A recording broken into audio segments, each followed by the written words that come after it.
My name is Georgina Bassett, and today we're going to be looking at the risks and hazards of the rubber crumb. As you can see, there's a lot of litter lying around, which could cause someone to trip when running across the rubber crumb, or it's just really in the way, to be honest.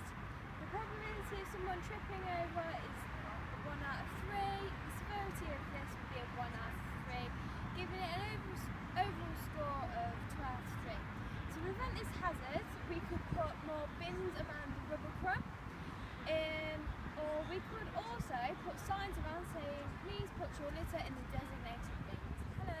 So basically the control measure for this would be, firstly, just putting the rubbish into the bins, as buying new bins would be a bit costly, and putting signs up and creating signs would be a long procedure. So if the participants or people on the rubber crumb could just easily put their rubbish into the bins, then it wouldn't be as costly or as a long procedure. Another hazard that we have noticed is the mat leading from the outside of the rubber crumb into the inside is turned over.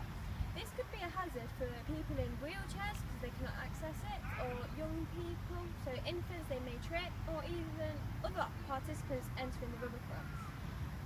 So this could be a quite high probability, so I'd give it a 3 out of 3 for the probability. The severity of it would be 1, causing minor injury, not really harming them.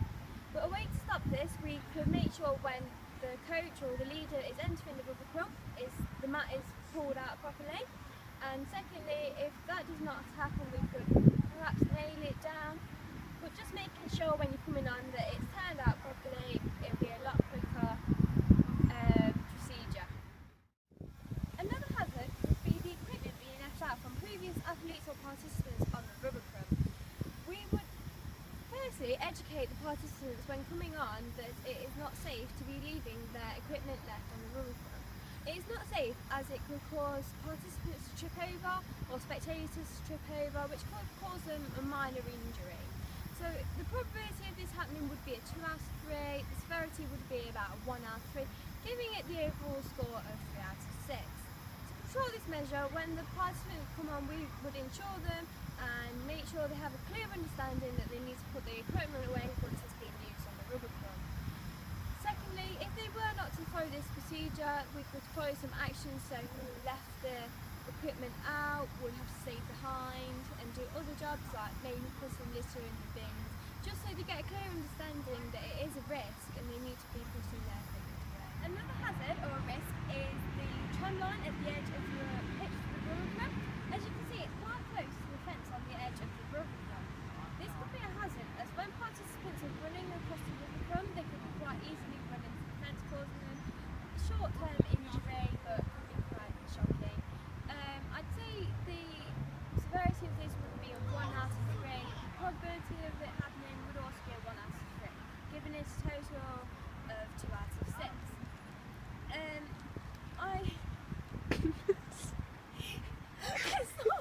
Hazard would be the goalpost. As you can see, they are quite close to the sideline, and the nets are down quite a bit.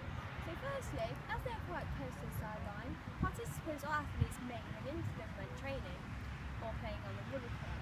This could be a serious hazard, as when they run in, they could hit their head on the post, cause a serious injury. The severity of this I would say is a 2 out of 3. The probability of this happening is also 2 out of 3, giving it an overall score of 4 out of 6. So I think the best option would be is move the goalposts back a bit, as you can see this area there where they can go. And then for the netting, as you can see it's sagging down, what I would do is pin the netting back, so make sure it's nice and tight so the participants cannot run and trip over it.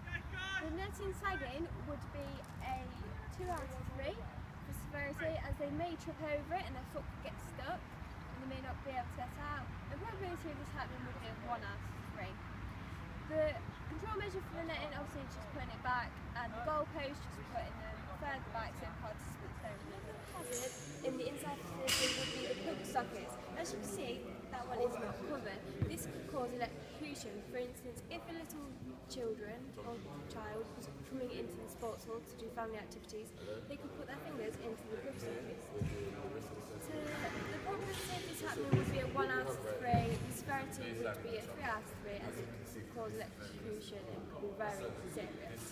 To prevent this hazard, we could cone off the area to make sure that the children do not go around it, or another risk in the indoor facility with the nets and the bars.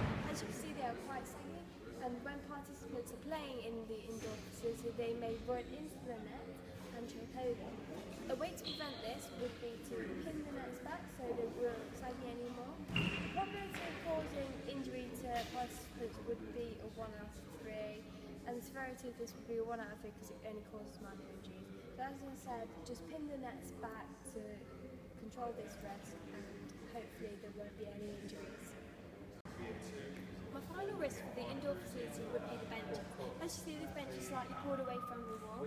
This could cause a participant in the indoor facility to trip over the bench. The severity of this would be a 2 out of 3 because it may hurt them quite a bit. The probability of this happening would be a 1 out of 3, as most of the time the bench is pushed back against the wall. To prevent this risk, we would warn the participants firstly about the benches if they were away from the ball. Or another way to prevent this was push the benches right back to the wall and cone them. Another risk/hazard would be the fire exits on the indoor facility. As you can see, they are blocked up by equipment. This would be a hazard as participants in the indoor facility may not be able to get out of the fire exit. A probability of this happening would be a 2 out of 3, as anything could happen at any time. For instance, there could be a fire. The severity of this would be a 3 out of 3, as the participants may get burnt or injured in a fire incident. So to prevent this hazard, I would make sure the participants are aware that this fire exit is blocked up. However, there are other fire exits on the indoor facility. So another way to control this is when entering the sporting facility, making sure the coaches are aware that the fire exit is blocked up. So the most suitable method for this would be the coaches moving the equipment out of the way of the fire exit, so in case there was a fire or any harm to the participants and they needed to get out of the fire exit, they would be able to get out quickly and sufficiently. Thank you. Another hazard of the indoor facility would be the tram lines, which are very close to the wall. This would be a hazard as when participants are playing in the indoor facility, they may run into the wall. The probability of this happening would be 1 out of 3, as the participants may be very aware of the wall being that close. The severity of this happening would be a 2 out of 3, as they may injure themselves quite a lot by running into the wall, causing head injuries or any other injuries. A way to control this hazard would be turning off the tram line so the participants were aware of the tram lines being so close to the walls. Another way to control this is warning and educating the participants of how close the tram lines are to the wall. Thirdly, another control measure for this would be moving the walls further away to allow more space between the tram lines. However, this control measure would be a very costly procedure and very long. So the second method, warning the participants about the tram lines, would be the most effective procedure. Thank you. My final hazard would be the vents in the indoor facility. As you can see, they are very open up and could cause injury. The probability of a participant causing injuries to themselves on this vent would be a 1 out of 3, and the severity of this would be a 2 out of 3, as they could get their fingers stuck in the vent. A way to control this measure is warning the participants about the vents. The second way to control this measure would be warning them and coning off the area, making sure the participants do not run into the vents.